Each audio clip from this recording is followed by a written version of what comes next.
آیا تا به حال به این موضوع فکر کرده اید که چرا فیلم تنت ساخته کریستوفر نولان هرگز نتوانست از دید تجاری به موفقیت آنچنانی دست پیدا کند؟ برای بررسی عوامل این موضوع حتما این ویدیو را تا پایان تماشا کنید.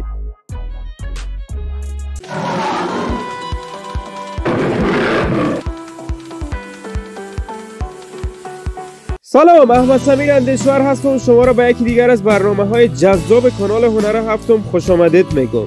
قبل از دیدن جزئیات بیشتر ویدیو حتما کانال هنر هفتم را سابسکرایب کنید و دکمه زنگوله و لایک فراموشتان نشه. در ادامه با بررسی عوامل ناکامی فیلم تنت در بازارهای جهانی با کانال هنر هفتم همراه باشید.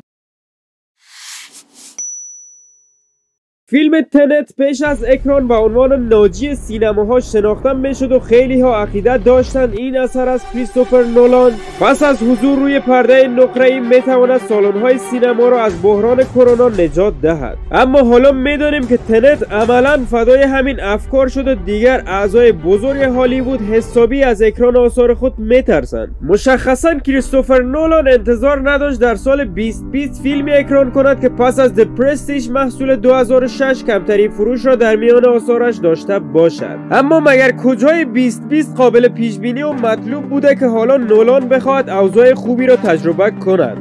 پس از اینکه فیلم علمی تخیلی و جاه طلبانه تنت در اواخر ماه آگوست اکران گردید، آن هم پس از بارها تأخیر و مشکلات فراوان، میزان فروشش در باکس آفیس موضوع بحث بسیاری از رسانه‌ها و حتی استودیوهای فیلمسازی دیگر بوده است. تنت پس از 6 هفته اکران جهانی توانسته بیش از 235 میلیون دلار از طریق گیشه به دست آورد که این رقم برای تحلیلگران مختلف معناهای مختلفی دارد. اما خب بیایید فارغ از تحلیلگران و صاحب نظران، خود کریستوفر نولان یکی از برترین کارگردانان تاریخ سینما را در نظر بگیریم. خیلی سرراست باید گفت فروش 235 میلیونی برای نام بزرگی چون نولان یک فاجعه است و اصلا فکر نکنید کار این کارگردان بزرگ ایراد خاصی داشته یا او عملکرد قابل قبولی از خود نشان نداده. اصلا چنین فرضیه‌ای خارج از معادله است. تنت یک فیلم بسیار با کیفیت و فوق‌العاده است که باید مورد تحسین قرار بگیرد. پس مشکل کجاست؟ بیایید به مقایسه بپردازیم.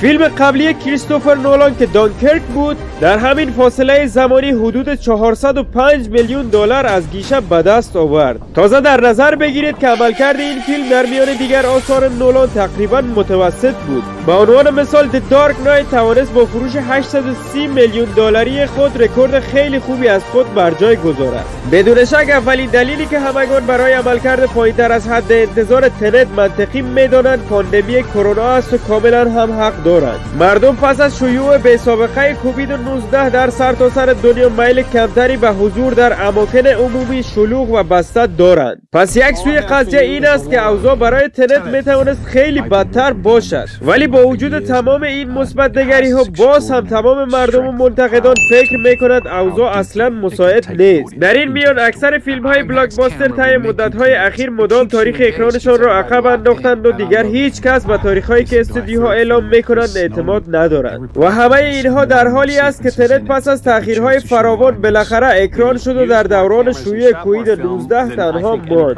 بتمن، ماتریکس، جان ویک، فلش، شازام، بلک ویدو و دهها اثر مورد انتظار دیگر ترجیح دادند در یک زمان مناسبتر وارد سینماها شوند، اما تنت آمد و گرفتار شد. همانطور که احتمالاً در جریان هستید بودجه ساخت تنت هم بسیار بالا بوده و حدود 205 میلیون دلار برای نولان و تیمش خرج برداشته است. برادران وارنر پیش از اکران تنت مطمئن بود این اتفاق میتواند جریان کلی حاکم بر سینماها را تغییر دهد و فتح بابی باشد برای آغاز دوباره درخشش فیلم ها روی پرده نقره‌ای. اما خب مدیران برادران وارنر هم آدمهای احمق بیش از حد آرمانگرا یا خامی نیستند. کریستوفر نولان به خودی خود یک بار عظیم و چشمگیر است که میلیون‌ها هوادار سینما با شنیدن نامش هیجان زده میشوند.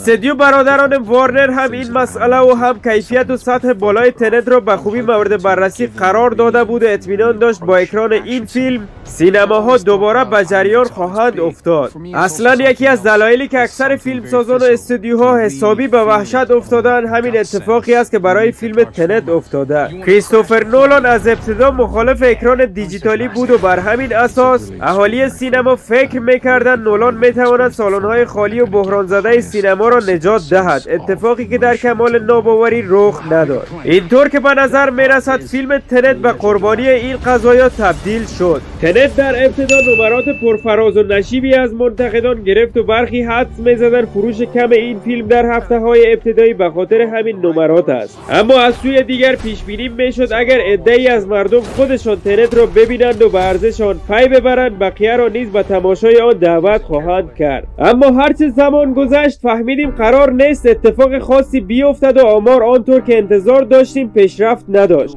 آیا مردم آماده بازگشت و سینماها نبودند یا اینکه تنت آن فیلمی نبود که مردم را پس از ماه‌ها به سینماها بکشاند؟ مورد دوم را پیشتر بررسی کردیم، اما همچنان دلایل بیشتری برای هم رد و هم تایید آن وجود دارد. مثلا اینکه نام کریستوفر نولان در سالهای گذشته مردم را فوج به سینماها میبرد. در کنار آن تنت پر از ستاره‌های درجه یک هالیوودی است و حتی سبک خود فیلم نیز طوری به نظر میرسد که اکثریت مخاطبان از آن لذت میبرند، گرچه نمیشود آن روی سکه را ندید. خیلی از مخاطبان هم بودند که پس از تماشای تنت آن را طولانی، سرد، پیچیده و دشوار قلمداد کردند و حتی نمره سینما اسکور فیلم نیز نهایتاً بی بود. باز هم کمترین نمره در میان آثار نولان پس از The Prestige. با توجه به همین موارد به عقیده گای لوچ نویسنده گاردین این امکان وجود داشت که تنت خارج از دوران پاندمی هم در حد انتظارات ظاهر نشود، البته نه تا این حد کم فروغ. اما خب واقعا ممکن است برادران وارنر برای نجات سینماها دست روی فیلم درستی نگذاشته و شاید اگر عناوین جدید فرانچایز های مطرح مثل جیمز باند، نو تایم تو دای، وندر وومن یا حتی بلک ویدو اول به سینماها می آمدند اوضاع طور دیگری رقم میخورد. با این حال هیچگاه نخواهیم فهمید در صورت اکران فیلم های دیگر وضعیت سینماها چگونه میشد. تنت چه قربانی بلایای کووید 19 باشد و چه قربانی اشتباهات خودش به سرنوشت شومی دچار شده و این سرنوشت شوم میتواند آینده سینماها را تحت تاثیر قرار دهد. همین حالا خیلی از استودیوها دیگر بیخیال اکران سینمایی شده و به اکران دیجیتال روی آوردند. با این حساب حالا دیگر کمتر استودیویی جرأت دارد آثار مهم و پرقدرت خود را در این شرایط راهی سالن‌های سینما کند و اگر وضعیت وخیم پاندمی در اکثر کشورهای مهم دنیا ادامه یابد، احتمالاً همه این استودیوها بالاخره تسلیم پلتفرم‌های دیجیتال و آنلاین خواهند شد. اخیراً اعلام شد از سینماها رسما از فصل بهار کارشان را از سر میگیرند و این خبر خیلی خوبی است اگر واقعاً اتفاق بیفتد. با این حال طی روزهای گذشته متوجه شدیم سینه ورلد، یکی از بزرگترین خانواده‌های سینمایی، تمام سالن‌های خود در بریتانیا و ایالات متحده را برای همیشه تعطیل کرده است. این اتفاق برای اهالی سینمایی بسیار شوک برانگیز و ناباورانه است و با این حساب اصلا معلوم نیست طی ماهای آینده چه اتفاقی برای سالن‌های سینما بیفتد. شاید برای قضاوت خیلی زود باشد یا شاید این قضاوت خیلی بیرحمانه باشد، اما ممکن است نولان با اکران تنت ناخواسته کلید تعطیلی سینماها که مکان مورد علاقه اش است را زده باشد.